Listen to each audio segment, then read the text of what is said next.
Hello, everyone. Welcome to Curiosity Connections from Humanities Nebraska.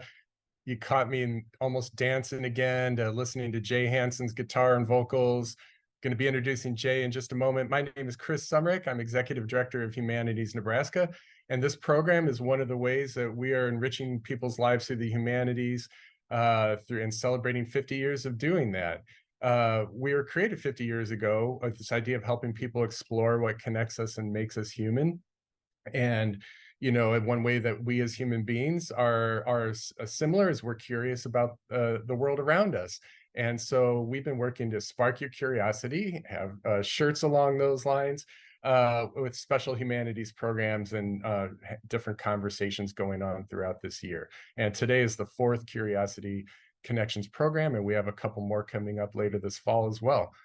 So I am going to introduce our speakers and just give a little snippet of a description of this program and then get out of the way. Make sure you keep telling us. I love seeing all the names coming in and the people from all over the state that are watching. That is awesome. So feel free to put in the chat where you're from. Budapest, Hungary. Oh my God, that's fabulous. As a part Hungarian here, I'll just say that. Anyway, we will use the chat for comments. There's a Q&A box that we really, if you want to get your questions involved as the program goes on, so you can put questions in the Q&A box. You can, share your reactions to things with your reaction box. You guys are probably all old hands at this kind of thing at this point, but lots of ways to have your involvement in this. But first, I will turn it over to Jay Hanson and Matt Mason to talk to us about poetry being for rock stars. And I love what Matt's description of this program was when we went to Matt to talk about it. And Matt, I hope you don't mind me reading this. Poetry is often seen as a formal, intellectual thing when it's actually rooted in daily life and experiences.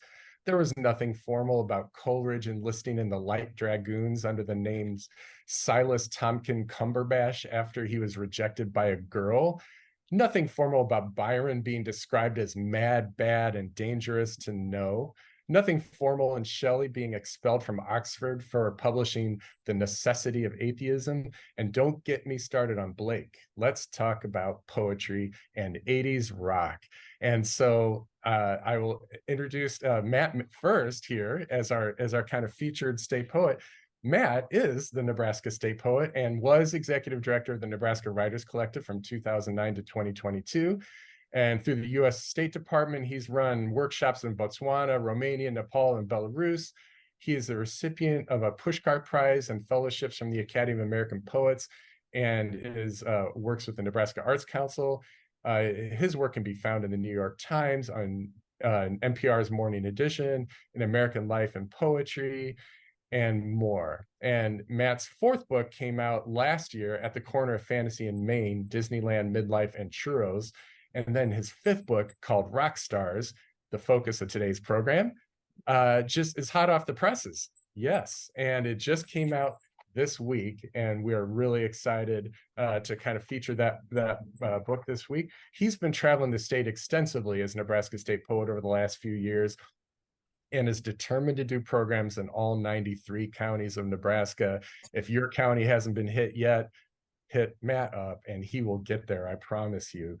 Now, when we were talking about what to do with this program, we said, well, let's find who would be a great rock musician to have Matt in conversation with. And the name that leapt to the top of the list is Jay Hanson. And so Jay has been creating music professionally for over 20 years, as he's a songwriter, a performer, and a producer. Jay's a Berklee College of Music graduate. He has worked in the recording studio with artists ranging from Snoop Dogg to Larry the Cable Guy.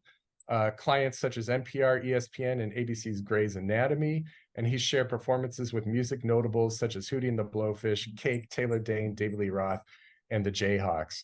And I just want to say I had the pleasure of being at Jay's side with the Jayhawks playing bass, and that was one of the best nights of my life. That was a really cool show. As a resident artist, Jay was a performing musician with Rave On Productions for 13 years, where he appeared on Yesterday and Today, the Interactive Beatles Experience, and Rave On, the Buddy Holly Experience. His recent acting credits include starring as Willy Wonka in Willy Wonka and as Guy in the Glenn Hansard and Margarita Irglova musical Once, for which he won the Mary Peckham Award for Best Actor in a Musical. I was in the audience one of those nights, and Jay was amazing. That was a great, great performance until the pandemic shut it down. But I was really glad I got to see that. So, Matt and Jay, thank you for your time. From all of us at Humanities Nebraska, I'm going to turn it over to you, and I will come back on and bring in questions and comments as we go on. So take it away. Thank you so much, Chris. Thanks, Chris. Matt, how are you today? I'm good. It's a beautiful day out here. So yeah, we'll take it right before the snow flies. But I just want to say I got an advance copy of this book, Matt, and I absolutely love it. I think you and I are probably of a similar vintage, although I may have a few more years of vintageness on you. But it brought back, it took me places that I hadn't thought about in a while, and I absolutely love that about it. And that's what great writing does. So yeah, I'm honored to be here with the Nebraska State Poets, and I look forward to hearing performances of your album of poetry. Awesome. Well, thank you so much, Jay. Thanks for joining. It's fantastic to have you as part of this. So, all right. Well, I'll start with a poem from the book. This is called When We Saw Prince. Our daughter was inside a belly stretched 5 months taut. We weren't scared of decibels. We were counting on them, filled with hopes of what one will absorb in utero. No, she hasn't spontaneously taken to purple raiments. Her piano lessons have not gone nova in a chromosomally unexplainable funkiness, but we have certitude that one does not backstroke in the amnion's current to such strobe, such electricity, while the body and brain are finding their ways and not be touched. This gestation takes patience. We feed her bones to strength, illuminate her in art museums, soak her in poetry. We humbly expect nothing but transcendence. I love that. Thank you, Jay. Oh my goodness. Okay. First of all, when did you see Prince? Which concert? Oh, man. Well, it must have been 2008. Okay. All right. He would have come through. It was a fantastic concert, made fun of Britney Spears, called up a guy in a purple suit on stage. It was just such a fun atmosphere. I saw him in Omaha at the Civic Auditorium, probably 2001 or 2. So I was hoping we were at the same show along with you all, but that's okay. That's okay. No. Yeah, this was at the whatever center. That changes names every couple years. The Clink Quest. Yeah. Okay. Something cool.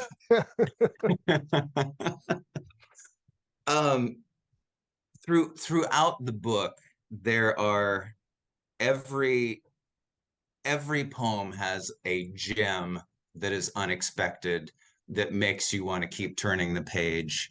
And I think about that with composing music, about how there's music that catches our ear, whether it's consciously or subconsciously, always has something in it that is a little bit unexpected. Purple raiments. Is there a better word that could have been used? There is not, and you found it, so that's awesome. Thank you. Thank you. I will reference these. There are gems in nearly every poem, and of course the end. What do we expect from our kids? Nothing less than transcendence. Chris asked me to be here because he wanted me to respond as a musician, and so when in reading this, I thought a lot about being a parent. But it made me think of how parenting is similar to learning an instrument. And this poem made me go there, which I love because I never would have put those two together. Um, Matt, you talk about patience. I'm almost not daily, but very often asked, what are the shortcuts for learning an instrument? And I'm like, there are no shortcuts. And it's kind of like being a parent. There's no shortcut to being a great parent except putting the time in. Yeah. That may be a reach, but that's where I went with this. It works. It works. And yeah, congratulations, Sarah O'Brien. Having a baby is amazing. See you in the chat there. And yes, gestation takes patience, but that's all my second book. So we're not talking about that today. So here's another poem from Rock Stars. This one was referenced a little bit earlier. The book mostly talks about 80s rock, but there's sections with poets and others who pop in, and this one's a mix. This poem's called Samuel Taylor Coleridge, An Acceptance of Personal Immaturity. Starts with a quote from the philosopher Poison. I guess that's Bret Michaels. I don't know. Every rose has its thorn, just like every night has its dawn. Just like every cowboy sings a sad, sad song, every rose has its thorn. You still cry when you hear that song on the radio. And you know, if anyone knew this, they'd call you a baby, even the babies, even your mother. When a girl dumped Coleridge, like a janitor dumps a bucket of warm gray water, like she dumped you, he cried too. Then he made up a new life. No more of this namby-pamby Sam Coleridge. He would change his name to Silas Tompkin Cumberbatch. No puny student he, adventurer now, freedom fighter, soldier in the light dragoons. Until bored and aching, he realized this to be neither adventurous nor in any way free. When he unraveled back to Oxford, Sam laughed loud with the lions, gathered round fresh kills of beer and sausage, but kept a steel jaw hammered to his face, a face buried, it would seem, deep inside his books. Every time the singers, with their hair and pants gone feral, break from heavy madrigal thunder into the slow, sad ballad.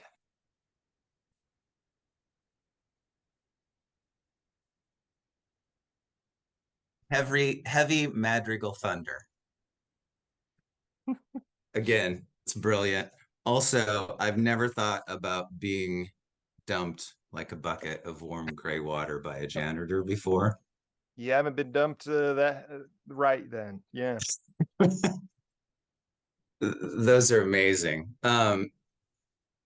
This poem made me think about how, and I love hearing you read these. It made me think about the difference between music and poetry, and that music works on both the level of being read and heard, as well as on the page. Whereas poetry works that way. Music does not work that way, in my opinion.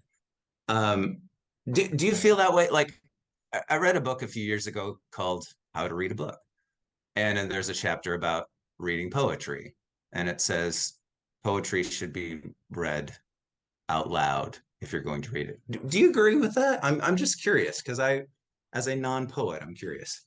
Yeah, I really do agree with it. I love poetry out loud. I mean, that's part of my whole writing process and editing process, is reading it out loud as I'm going and working on a poem. Poetry started as an oral art form. That's in its DNA. And I really strive to make a poem so that it's, you know, if you read it on the page, you will like it, you will get it, you will appreciate it. And then maybe if you get to hear it out loud also, you know, you might catch different elements to it. And it's fun. And this book especially, though, this book is a very performative book.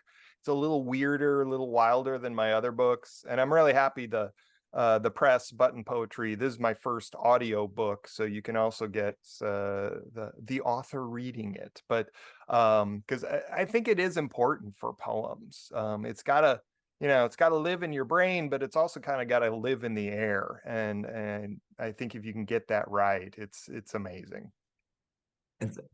That's awesome. I actually look forward to buying and hearing you read these, because it truly does change the experience, and not to lessen what is on the page, but it's even though we're only 2 songs in, I'm calling them songs because that's where I come from.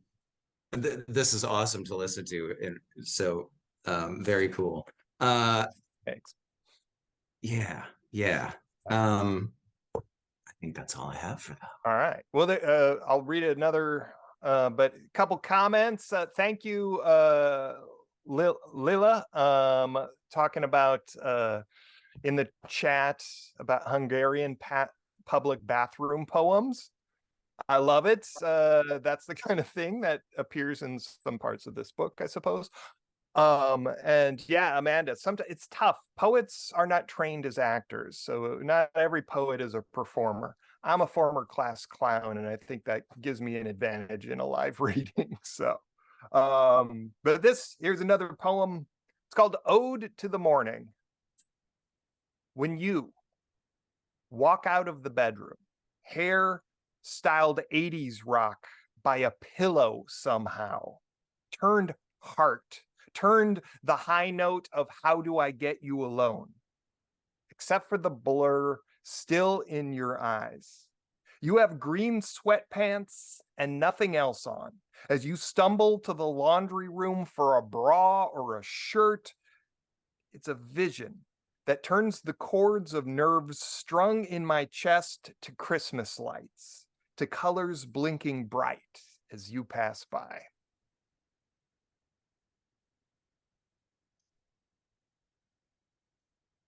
At the bottom of this, and I like to scribble in my books so that I know that I've paid attention.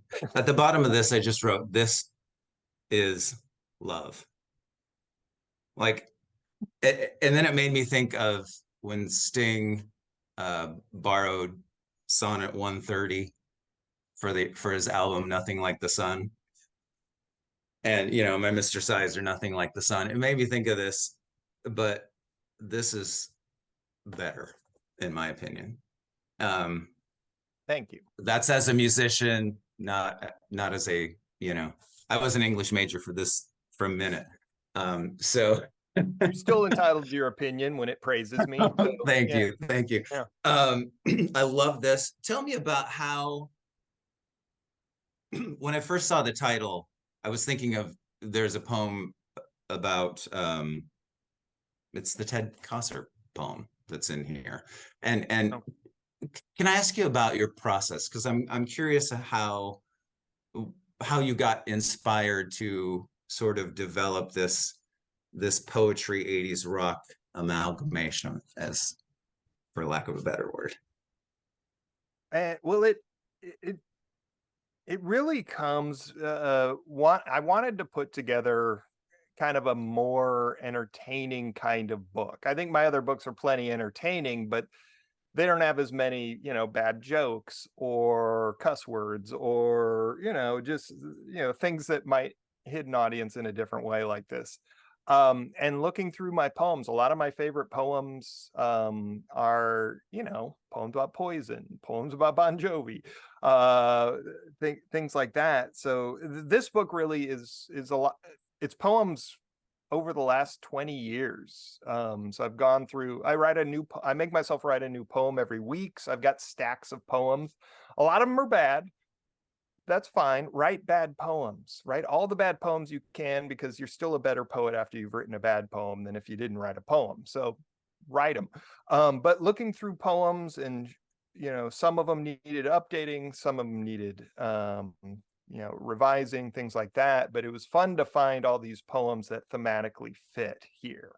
And that was kind of the process of putting this book together. So excellent.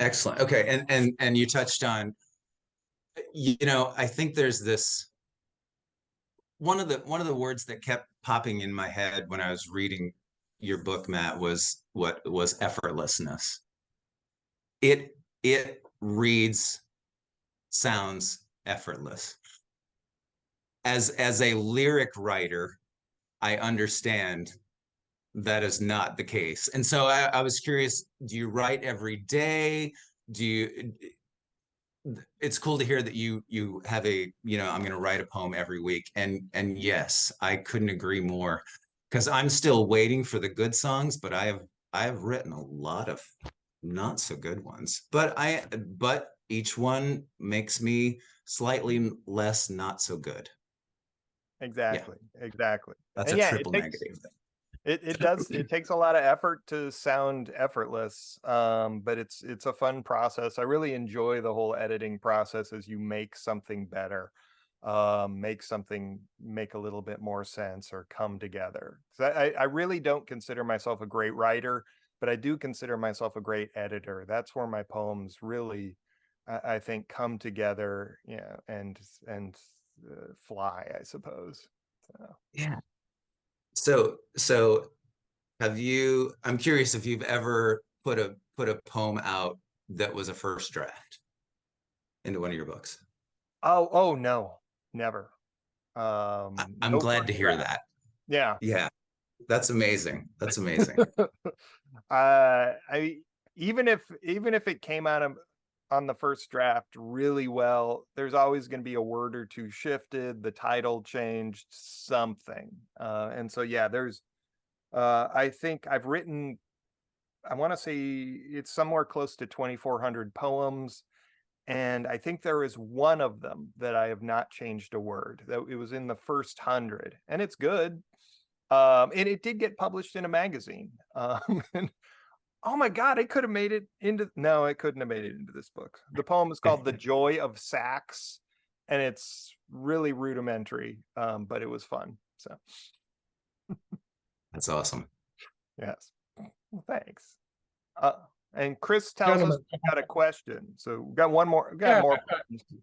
We'll get to Sure. those. Yeah. Just to interject this, because it kind of goes along the lines of, from the audience, a question, just as you were talking about your writing process and earlier about the delivery, the importance of delivery. And I think you saw Amanda's comment about how, delivery is so important in reading poetry out loud. And that had me thinking, Matt, of Ada Limon's visit, and you were on stage with U.S. Poet Laureate Ada Limon not that long ago in Omaha, along with the youth poet from Nebraska.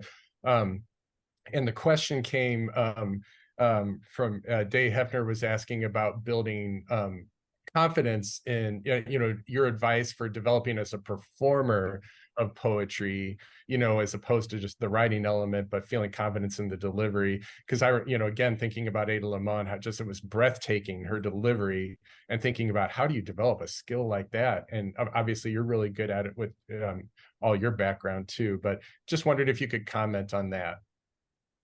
Yeah, it for me, it's really just practice. I mean, like I said, I was a class clown, but I was never an actor. I was never in plays in school or anything like that.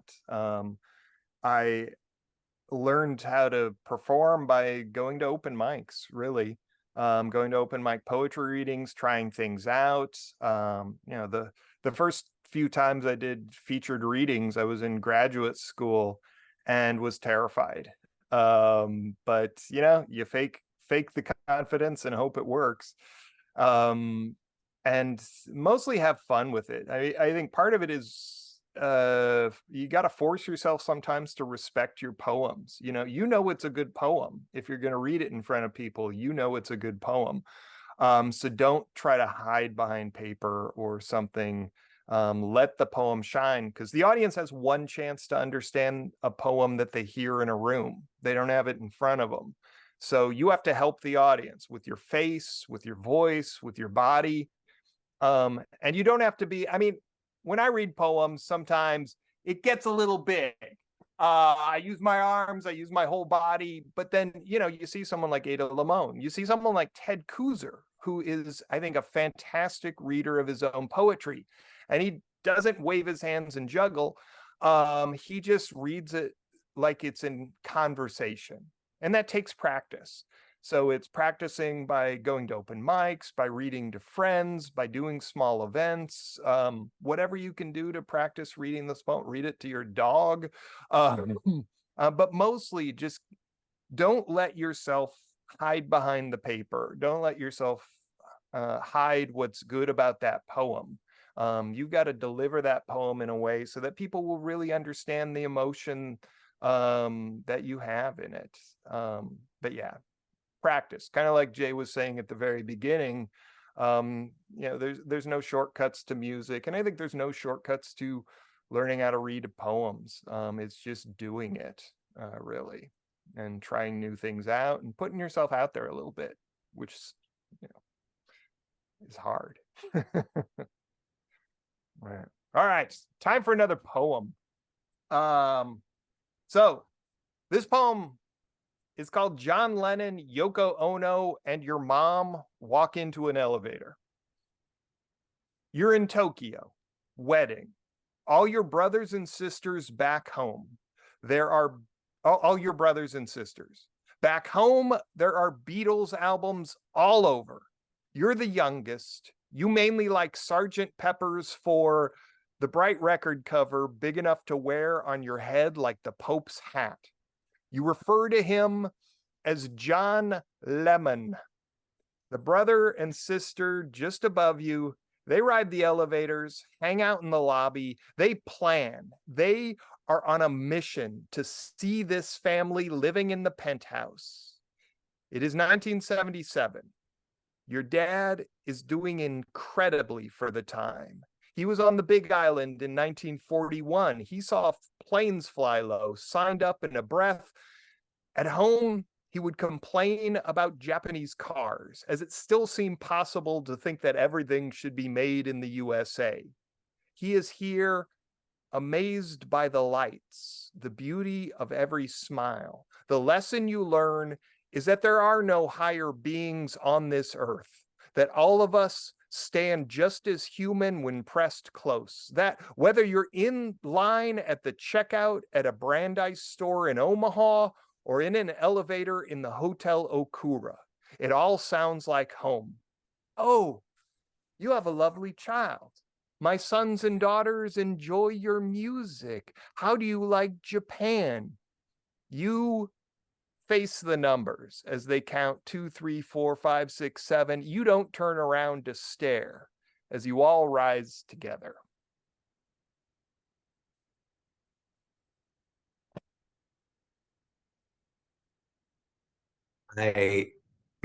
My first reaction to that is how the experience of that as a 9-year-old would be different than the experience if I had that today or even 10 years ago, if that was still an option.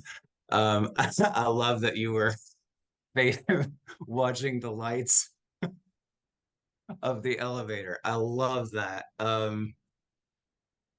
I first I've been in several songwriting conferences, and there's a line that keeps coming up, and I admit I'm embarrassed to admit this, but the thing that popped in my head was never let the truth get in the way of a good story, or in this case where I was at, a good lyric.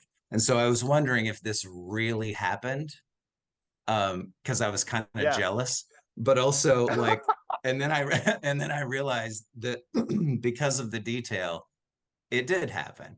And so how cool. And what else do you remember about writing?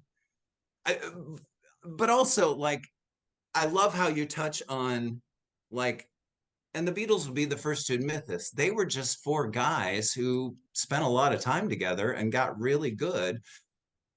uh, I'll call it a theme. Where you put your time in is where you can get good at things, whether it's learning an instrument or being a band or writing poetry. I love how you're able to humanize them in a way that they typically don't get humanized. We sort of, this is the wrong word, but we deify John Lennon a little bit. He was just a guy who was incredibly talented, but he wasn't incredibly talented when he was 19. He just worked a lot. Yeah. And yeah, that's all fantastic. And this did actually happen. And I got to say, nothing humanizes people more than having your mom talk to them. Because it was just like, hello, my son and daughter think you are wonderful. How was your day? Yeah. And it's all so measured and just like, it's mom talking to John and Yoko and the baby and all. So. That's so cool. And yeah, I mean, kudos to your mom, because I wouldn't have probably gotten a word out. Yeah. Yeah, but it was funny though, because probably the two people in our family group that were there were the two who would be least impressed by being in an elevator with John Lennon at the time. Like everybody else afterwards, like, what? And it was you two? So, Of course, right? Yeah. I love that. As I've said, there's always one line or phrase, and the you mainly like Sergeant Pepper for the bright colored record big enough to wear on your head like the Pope's hat. That is, sorry, I realize I am fanboying a little bit. That is brilliant though. So absolutely love this one. Absolutely love it. Well, thank you so much. Okay. Jay and Matt, we have another question in from the audience. Awesome. Virginia wondered if you would, and Matt, I'll direct this to you, I guess, primarily, but Jay can weigh in too, but ask what your favorite poem is. And I just wonder, I mean, just to expand on that a little bit, if you have favorite poets and favorite poems that really just stick with you, have stuck with you over the years and inspire you. That's the question. Yeah. Ask me this question in 10 minutes and I'll have a different answer. There's so many poems that have influenced me, that have made a difference in my life. Right now, I might say, it's a long one, but The Eve of St. Agnes by John Keats. John Keats is one that just blows me away. Just such beautiful language used in all his descriptions. So could be that. We've already brought up Coleridge, Rime of the Ancient Mariner, another long one, but so many phrases from that poem that we still use today, water, water everywhere, but not a drop to drink, the whole albatross around the neck thing, so many different things. And the fact that it has not been made into a movie, I still don't get. It is a zombie movie. It is bizarre. It is everything, movie makers are looking for in ideas. Where is the movie? Somebody called, I don't know, Danny DeVito. But those are the two that jump to mind. Well, gosh. And then Denise Duhamel, who I think is amazing. She's got an entire book of poems about Barbie dolls. Barbie dolls are big this year. Called Kinky, which is not that radical a book, but it's just so beautifully put together and so weird. About somebody who played with Barbie dolls as a kid and still fondly remembers that, and then grew into an adult and a feminist, and having the two parts of her personality or her life kind of have this conversation through these bizarre poems. So many good poems out there. Yeah.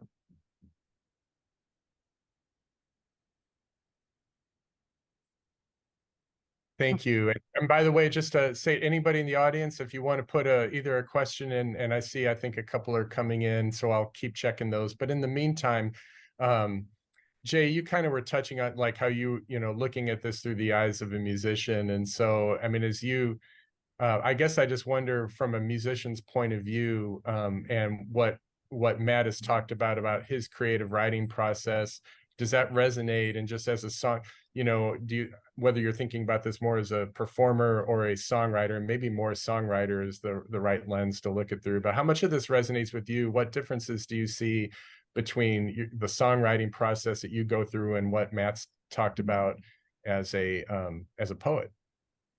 Oh, there's so many similarities. I mean, they're so similar, especially when thinking about poetry as read out loud and performed to an audience. Because as a songwriter, um, sitting at home composing, you don't truly know what you have until you go to an open mic or a show and perform that song and get a gauge, because the audience will let you know, if you're paying attention, whether what you have is working for them or if it's not. And if it's not working, then something about what you're doing needs to be tweaked, reevaluated, blown up, and start over. So there's so many things that are the same with performing poetry. And that's what I love about learning more about what Matt has done with the Louder Than a Bomb thing, and just how that is so similar to songwriting. Lyric writing is different than poetry, but there are some amazing songwriters who are as close to poetry as Dylan, Joni Mitchell. I would throw out Elvis Costello. I mean, those are my sort of songwriting poets, because I think they're amazing at, but it is a different thing, because music, like Matt said earlier, about you don't have the words in front of you most of the time. So you're catching it, music happens in time. And so it is different in that way in some aspects, but way more similar than different, in my opinion. And it was great. It's great to hear about Matt's process as far as, writing the bad poem. For me, writing the bad song, because not every poem or song is going to be great, and certainly not the first draft, which is why I asked Matt about that, because I think it's easy to sort of, well, that's not very good, I need to move on. It's like, no, we need to edit, we need to rewrite, we need to, and for me, it's getting in front of people with that song and understanding, oh, okay, that's not working. This song, which I wasn't sure about, actually is working much better than I thought it did. And so it's easy to sort of lose context or perspective sometimes, but so many similarities in the process and in the performance of them. Does that resonate with you, Matt? Oh yeah. Oh, definitely. Yeah, excellent.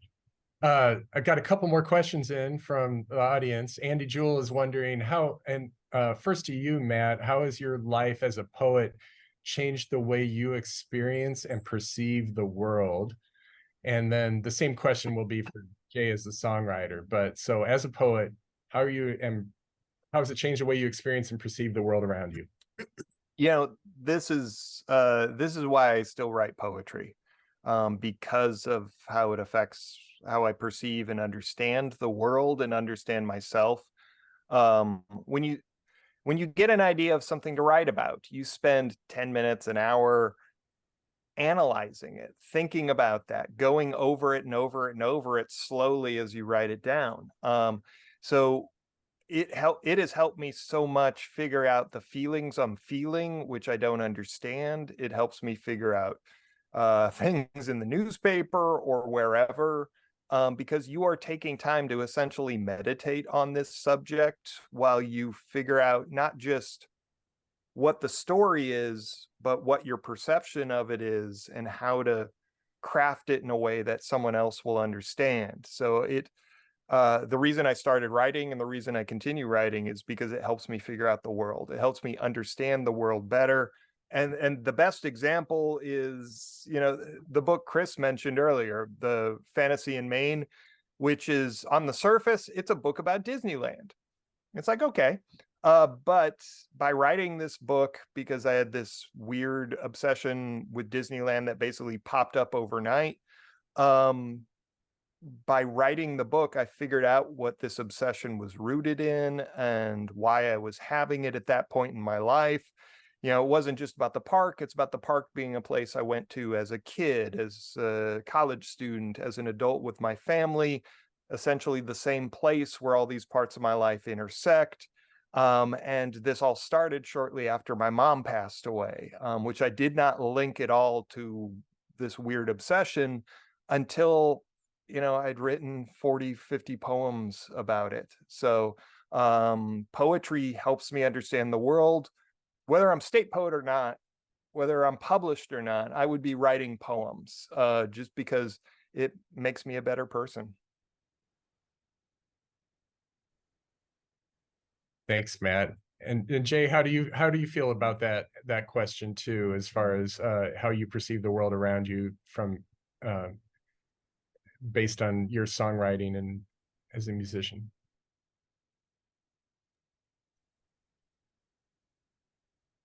I think we lost Jay's connection for a minute. Is he there? Okay. Yay! We'll get him back, but I do have another question for you, Matt, until we get Jay back on. All right. Okay. So the question is, do you think academic poetry analysis classes help or hurt creative poetry skills? Keeping in mind that not all classes are the same. And I'll have that question for Jay later, because I remember as a when I was a younger kind of musician, I remember thinking there was always this tension about people who went to school, like Jay ended up doing at Berklee School of Music, whether or not learning all the theory of music would sort of kill the spirit of being a musician. So I think that's the sort of same question for you. If that sort of analytical, those sorts of classes kind of help or hurt as a poet. Yeah, I mean, the answer is yes. It helps and it hurts. I think analyzing poems, understanding the rules of writing are essential. It makes such a big difference. But it also hurts when it is seen as the only way. When you've got, back in the day, the critic Harold Bloom described poetry slam as the death of art. Because here was a bar full of people enjoying a poetry reading, which he thought they shouldn't. And that's the kind of writing advice or poetry analysis that would mean Patricia Smith would probably not exist on the national poetry scene, and she's one of the best poets out there writing, one of the most important poets out there writing. So I think analyzing poetry, understanding poetry, going over the rules so you know what effect you get when you break the rules is huge, and it is absolutely important. But if you get so full of it thinking that that's the only way, that kids who learn poetry on the street have nothing to teach you, you're wrong. So I think the more you look at poetry, the more you look at different kinds of poetry is what really matters. Thanks, Matt. Yeah, I don't know if you Robin see the Williams, comment. Dead Poet Society. Thank you, Jennifer. That scene, yeah, right on there. And Jay, I know we lost you for a moment, and I think you're back, although he may be frozen again. So I'm going to move on and see another question about from Sarah O'Brien is asking, can you describe your writing process? And is there a regular time when you write, or is it sporadic? And I bet you that you ask 10 different poets that and you get 10 different answers, but what's your answer?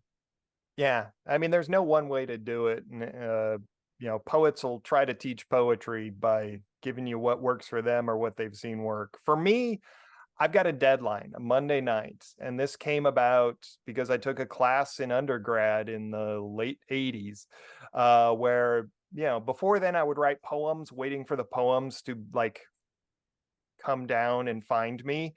And I'd write once a month, every now and then. But I took a class where in 10 weeks we were told we were going to turn in 10 poems. And I didn't think I could do that. I thought, how do you do that? How do you write 10 poems or how do you write a poem a week? And of course, when you've got the deadline, you're looking for things. You're not waiting for the poem, you're looking for the poem around you every day. And that was so successful for me. I wrote probably 15 or more poems in those 10 weeks.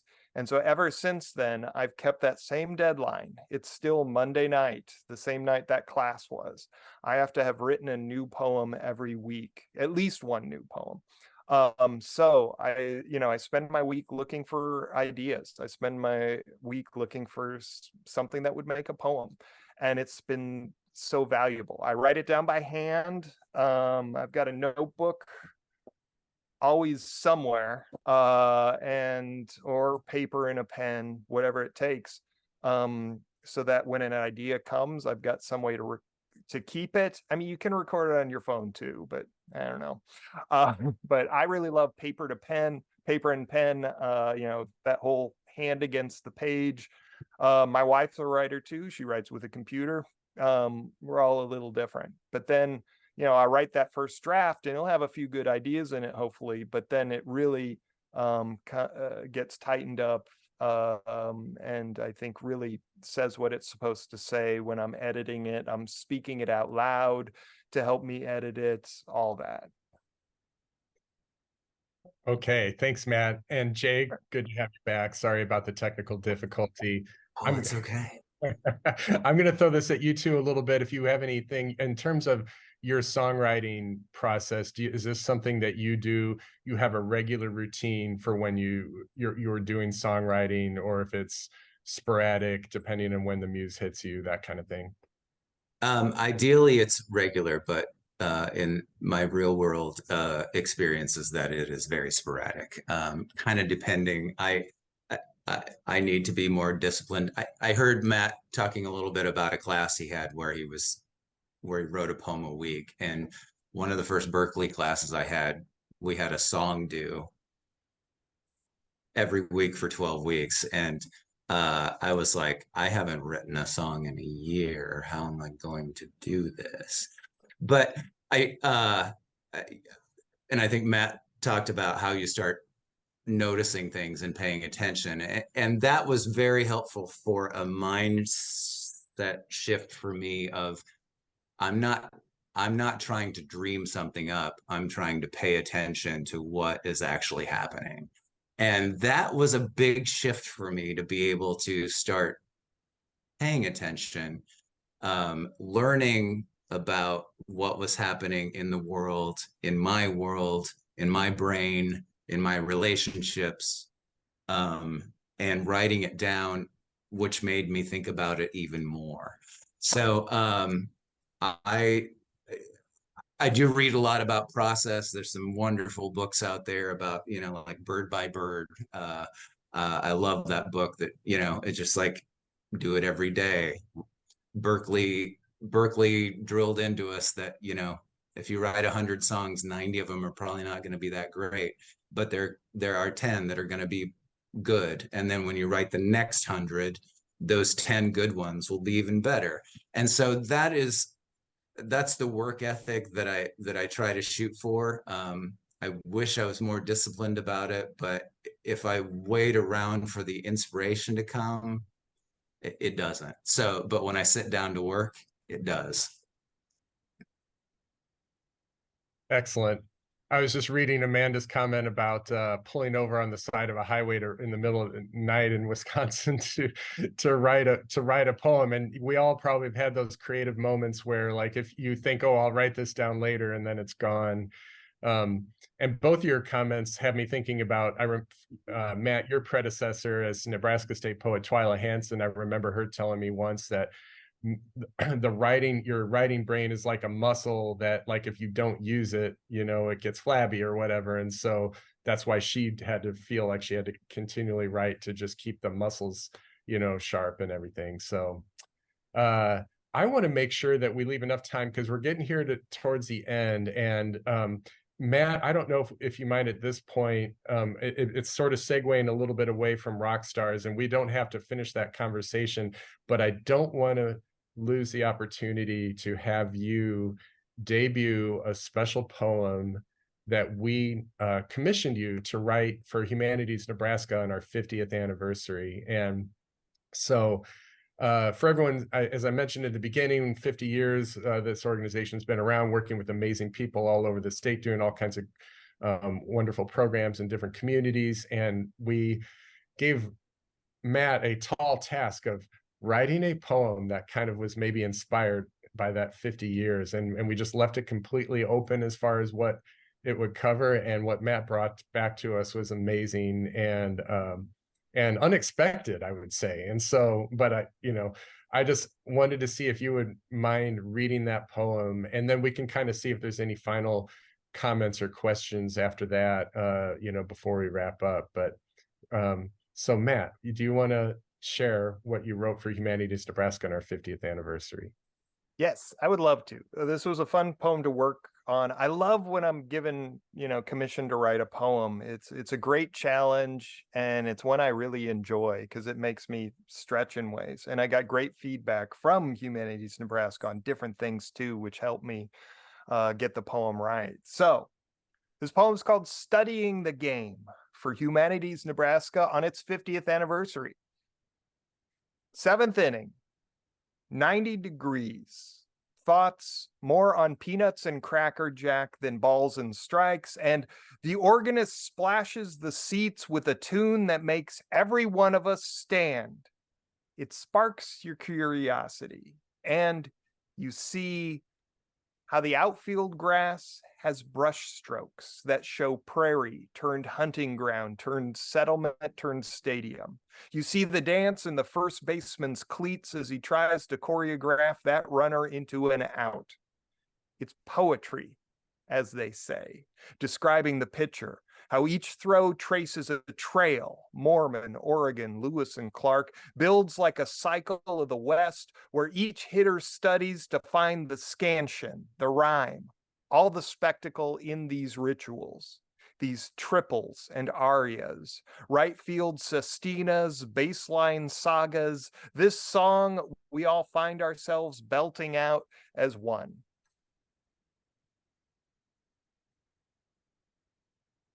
Matt, I just have to say, yeah, it was stunning.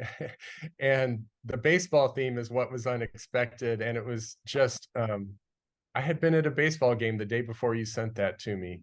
And it was, we had a lot of discussion here on staff about, like, some people are baseball fans and some aren't, but how you manage as a poet to touch everyone's hearts. And I think the Rock Stars programs or poems are another example of that too. Whether or not you're a musician or like 80s rock music or not, as Jay has captured so well too in his reactions, somehow everybody can have their hearts touched by what you write. And just really appreciate your work on that, and just your talents for the whole state. I am looking to see, I think we have no more questions in the chat right now. And I want to see if I don't see any last comments or questions. I've been trying to watch the chat if there's anything that anybody else, is there anything that the two of you would like? We've got a couple minutes left. Is there anything the two of you would like to finish up with? Well, I wanted to say, Amanda put a note in the comments about pulling off the highway in Wisconsin to write a poem or put down ideas. Good job, write safely. I've pulled off of Highway 20 or different Nebraska highways many times because there's so many ideas on the road. And in Wisconsin, I was driving from Grand Forks, North Dakota to Chicago and saw the Northern Lights for the first time and pulled off and just wrote all about it. So write safely, don't write while your car is moving, but get that idea down. Fabulous. Jay, any parting thoughts with you? There was one other comment in there that I really liked from Ronnie Lynn Steinberg about Bruce Springsteen's lyrics on Thunder Road, and just how, that, inspired them thinking about melody and lyrics of songs and how they can touch the heart. But lots of great comments from people all over. I guess, hey, Jay, thank you, Niobrara Public High School students. I hope you're still there. I'll be in Niobrara next week at the library, 5 o'clock on either Tuesday or Thursday. Fabulous. That's great. Matt will go anywhere in this state, people. So, yeah. Jay, anything on your mind as we kind of wrap up? Matt, I'd like to thank you and Tipper Gore for the shout out there. I think that's amazing. But also, if this is called Rock Stars, then poetry is for rock stars. We truly are all rock stars. That's what this book does. Oh, thank you. Terrific. All right. Well, Matt and Jay, thank you so much for this hour together. It went really fast. It was super fun. This recording will be available for people to watch later. We just really appreciate your time and talents and all the great things you guys do. I want to also thank the Humanities Nebraska team that helped out with this: Christy Hyatt Carley behind the scenes, Heather Thomas and Sherilyn Hanson in particular. We'd love to hear people's thoughts about this. I think we're going to put in the chat a link to a survey, and if not, we will throw that out in email afterwards.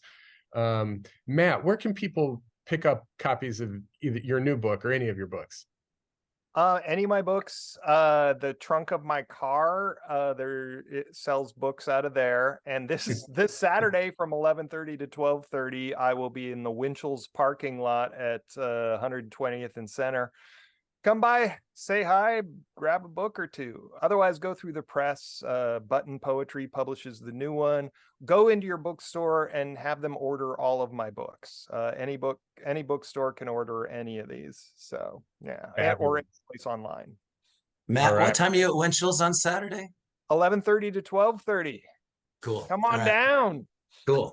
Jay, grab a donut, grab a book. Jay, do you have anything you want to promote musically right now? Not particularly right now. Thank you, though. Okay. All right. Well, back to Matt. I want to say anybody can book it, Matt, through our Speakers Bureau. Humanities Nebraska Speakers Bureau is one way to get Matt out to your community, or the Nebraska Arts Council's touring artist roster. We have 2 more of these Curiosity Connections programs coming up this fall. On October 12th, we have Jose and Linda Garcia in honor of Hispanic Heritage Month. And on November 17th, we'll have Black Homesteading with Angela Bates, who's part of the Nicodemus Historical Society in Kansas, and Denise Scales from the Descendants of DeWitty group that's in our Speakers Bureau. And we're teaming up with Humanities Kansas for a Kansas-Nebraska program about Black homesteading. That's again November 17th. Both of those are at noon. We'll have more on information about that. Thanks again to everybody for joining us. Again, Humanities Nebraska, we're funded by National Endowment of Humanities, Nebraska Cultural Endowment, the state of Nebraska, and lots of wonderful donors around the state. So thank you all for supporting us. And we'll see you all hopefully next time and just around. Have a good one, guys. Bye, everybody. Thanks for coming.